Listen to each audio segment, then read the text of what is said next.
the stark resistance of racism. And so we have a distance to travel. As president, I will make certain we travel it. Now, let me just share something. This president is the first president ever, I think, not to meet with the NAACP. This is a president who hasn't met with the Black Congressional Caucus. This is a president who has not met with the civil rights leadership of our country. If a president doesn't reach out and bring people in and be inclusive, then how are we going to get over those barriers? I see that as part of my job as president, and I'll make my best effort to do it. Mr. President. Well, first of all, it is just not true that I haven't met with the Black Congressional Caucus. I met with the Black Congressional Caucus at the White House. And secondly, like my opponent, I don't agree we ought to have quotas. I agree. We shouldn't have quotas.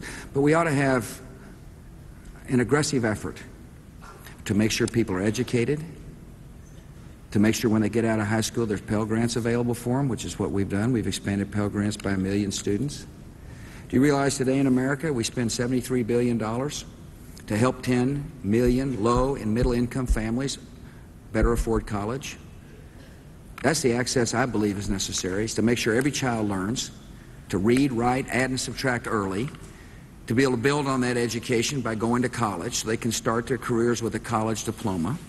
I believe the best way to help our small businesses is not only through small business loans, which we have increased since I've been the President of the United States, but to unbundle government contracts so people have a chance to be able to bid and receive a contract to help get their business going.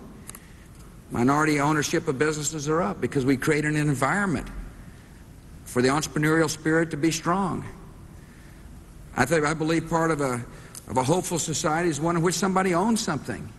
Today in America, more minorities own a home than ever before.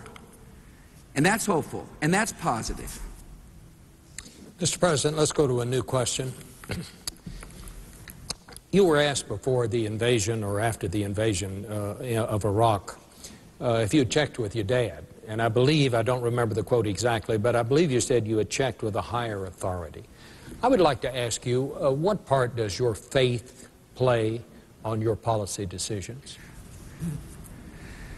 First, my faith plays a big part in my life, and that's when I was answering that question, what I was really saying to the person was that I pray a lot, and I do. And my faith is it's very personal. I pray for strength, I pray for wisdom, I pray for our troops in harm's way, I pray for my family, I pray for my little girls. But I'm mindful in a free society that people can worship if they want to or not. You're equally an American if you choose to worship an Almighty and if you choose not to. If you're a Christian, you're a Muslim, you're equally an American. That's the great thing about America, is the right to worship the way you see fit. Prayer and religion sustain me.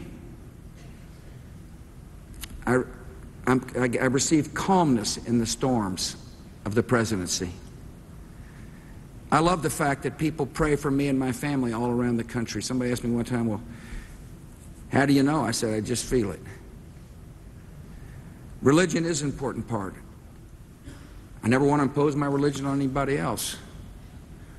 But when I make decisions, I stand on principle. And the principles are derived from who I am. I believe we ought to love our neighbor like we love ourselves. It's manifested in public policy through the faith-based initiative where we've unleashed the armies of compassion to help heal people who hurt. I believe that God wants everybody to be free. That's what I believe. And that's part of my foreign policy. In Afghanistan, I believe that the freedom there is a gift from the Almighty. And I can't tell you how encouraged I am to see freedom on the march. And so my principles that I make decisions on are a part of me, and religion is a part of me.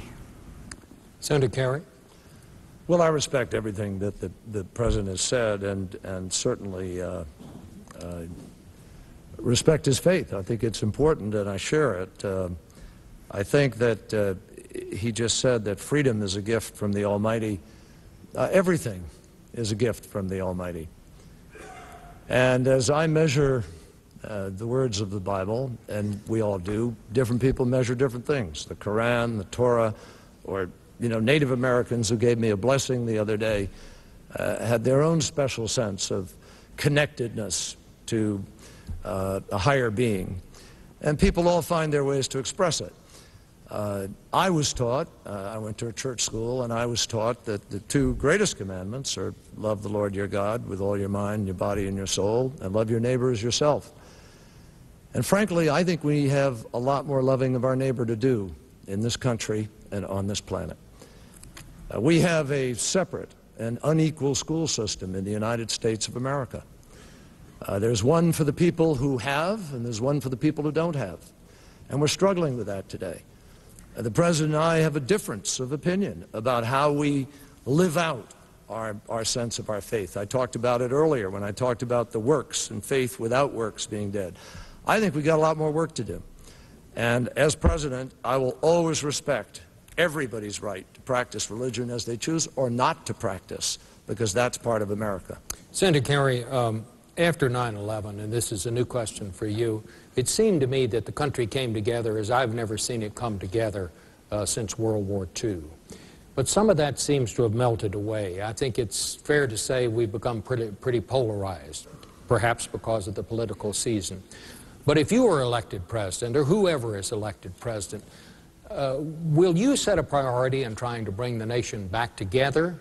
Or what would be your attitude on that? Well, very much so. Let me pay a compliment to the President, if I may. I think in those days after 9/11, I thought the President did a terrific job. And I really was moved, as well as impressed, by the speech that he gave to the Congress. And I think the hug Tom Daschle gave him at that moment was about as genuine a sense of there being no Democrats, no Republicans. We were all just Americans. That's where we were. That's not where we are today. I regret to say that the President, who called himself a uniter, not a divider, is now presiding over the most divided America in the recent memory of our country. I've never seen such ideological squabbles in the Congress of the United States. I've never seen members of a party locked out of meetings the way they're locked out today. We have to change that. And as President, I am committed to changing that. I don't care if the idea comes from the other side or this side. I think we have to come together and work to change it. And I've done that. Over 20 years in the United States Senate, I've worked with John McCain, who's sitting here. I've worked with other colleagues. I've reached across the aisle. I've tried to find the common ground, because that's what makes us strong as Americans. And if Americans trust me with the presidency, I can pledge to you, we will have the most significant effort, openly, not secret meetings in the White House with special interests, not ideologically driven efforts to push people aside, but a genuine effort to try to restore America's hope and possibilities by bringing people together. And one of the ways we're going to do it is I'm going to work with my friend John McCain to further campaign finance reform so we get these incredible amounts of money out of the system and open it up to average people, so America is really represented by the people who make up America. Mr. President? My biggest disappointment in Washington is how partisan the town is. I had a record of working with Republicans and Democrats as the governor of Texas, and I was hopeful to be able to do the same thing, and we made good progress early on. The No Child Left Behind Act, incredibly enough, was good work between me and my administration and people like Senator Ted Kennedy.